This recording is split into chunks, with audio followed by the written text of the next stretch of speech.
මාළු ටැංකියේ ඉන්න මාළුවාගේ ලෝකෙ මොකද්ද කියන්නකෝ? වතුරේ අරෙත් යනවා මෙහෙත් යනවා, මාළුච්චියෙක් පිටිපස්සේ යනවා, කන දේවල් කනවා, දියසෙවිල් කනවා. ඕක නේද මාළුවාගේ ලෝකේ? මාළුවට මැරෙනකොට මාළුවාගේ ලෝකෙන් වෙන දෙයක් මතක් වෙයිද? නෑ, ඒක විතරයි මතක් වෙන්නේ. එක්කෝ වතුර, නැත්තම් පිටිපස්සෙන් ගිය මාළුන්ගේ ස්ත්‍රී සතේ, නැත්තම් ගොදුරා. ඕක තමයි මැරෙනකොට මතක් වෙන්නේ. වතුරෙම උපදිනවා ආයෙත් මාළුවෙක්.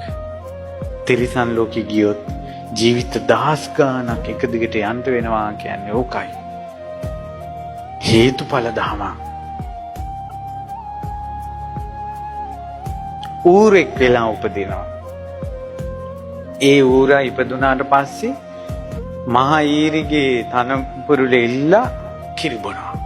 ඒක තමයි ඌරු පැටියගේ ලෝකේ. අනතුරට බය වෙලා දුවනවා. මඩේ ලගිනවා. ගොල්ලේ ලගිනවා. ලොකු වෙනකොට ඇඟ ඇතුලෙන් දාහය එනවා. තවත් ඊරියෙක් පිටිපස්සේ යනවා. ඒ සැපේ විඳිනවා. ගොදුරු හොයනවා. ඔය ඌරා මන්දකට අහුනොත් ඌගේ ලෝකේ මතක් වෙන්නේ මොකද්ද? වෙන මොනවද තියෙන්නේ? මඩේ ලගින එක, ඊරියෙක් පිටිපස්සේ ගිය එක, ගොදුර. ওই ටික නේද? හිත පටුයි. එතනින් යාට නෑ සංකල්පනා. ආයෙත් ඌරෙක් වෙලා උපදිනවා.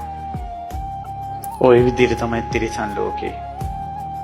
මේ මිනිස්සු අතර ඉපදුන මේ මිනිස්සුන්ගේ හිත පටු වුණොත් සමහර මිනිස්සුන්ගේ ඔළුවේ තියෙන්නේ ඉඩ කඩන්. එතනින් යාට ඔළුව වැඩ කරන්නේ නැහැ.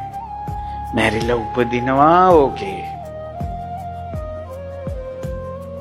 සමහර අම්මලාගේ ලෝකෙම දරුවෝ උදේටයි දවල්ටයි හවසටයි පන්ති ඉගෙන ගන්නේවා. අමයි. පටුයි. දැන් මාමේ කියන දේ ලෝකේ පැතිරී තියෙන ධර්මතාවයක්. එවැනි ධර්මතා ඔවුන් සිතන්නේ. හිත පටුයි. පොඩි දේවල් කල්පනා වෙන්නේ. මැරුණට පස්සේ එතනම උපදිනවා. වෙන ලෝකයක් නැහැ. අප්පෝ පෙරේත ලෝකවල විස්තර. ඒ කියන්නේ මම මෙහෙම උදාහරණයක් කියන්නම්. ඔන්න තරුණ පුතෙක් ඉන්නවා. තරුණ දුවෙකුට ආදරයක් ඇති වෙනවා. මේ කොල්ලා ගෙදර ආවත් ඈව මතක් වෙනවා. තව කොයි හරි ගියත් බලනවා ඈ ආවද? ෆෝන් එක ගත්තත් ඈ මතක් වෙනවා. හැම වෙලාවෙම ඇය. ඒතර මෙයාගේ හිත වැඩ කරන්නේම ඇයගේ සංකල්පනාත් එක්ක. ඒතර ස්ත්‍රියකට බැඳුන හිතෙන් ඔහු ඉන්නවා හිත පටුයි. අනිත්‍ය, කාමී ආදීනව, දෙමව්පියන්ගේ දුක, දෙමව්පියෝ තමන් වෙනුවෙන් මහන්සි වෙන එක, අනාගත ලෝකේ, සංකීර්ණ ලෝකේ, අනාගත ලෝකෙට මුහුණ දෙන හැටි කිසිවක් ඔහුගේ හිතේ නැහැ. තියෙන ස්ත්‍රිය ගැන බැඳුන හිත ගෑනුමයි මතක් වෙන්නේ. මරුණාට පස්සේ උපදිනවා. ඒ කර්මයට අනුව එක්කෝ ස්ත්‍රියගේ ශරීරයේ අසුචි බොක්කේ උපදිනවා, නැත්තම් පිටිපස්සෙන් එන විදිහට උපදිනවා. පටුයි. කල්පනා කරන්න හිත චුට්ටක් පළල් වෙලා. මේ ආවට ගියට කියන එකක් නෙවෙයි. දවසක් මේ මගේ කනට ඇහුණ කතාවක්. අම්මා මැරෙනකොට දුව විවාහ වෙලා නැහැ. දුව ගැන හිතා තමයි අම්මා මැරුණේ. මේ ගිට යන කලදසාවක් කියලා.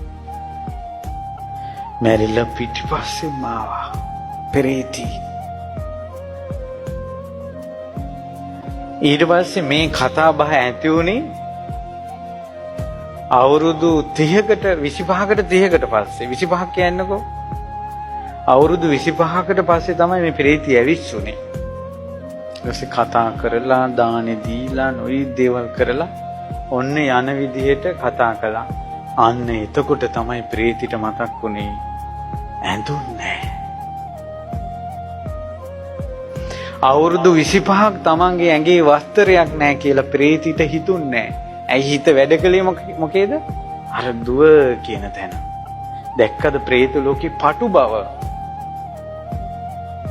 ඒ නිසා අපි මිනිස්සු කියනවානේ අනේ ඇයි මැරිලත් මොන් අපිට වද දෙන්නේ කියලා. ඒ පෙරේතයන් අපිට වද දෙනවා කියලා හැඟීමක් නැහැ.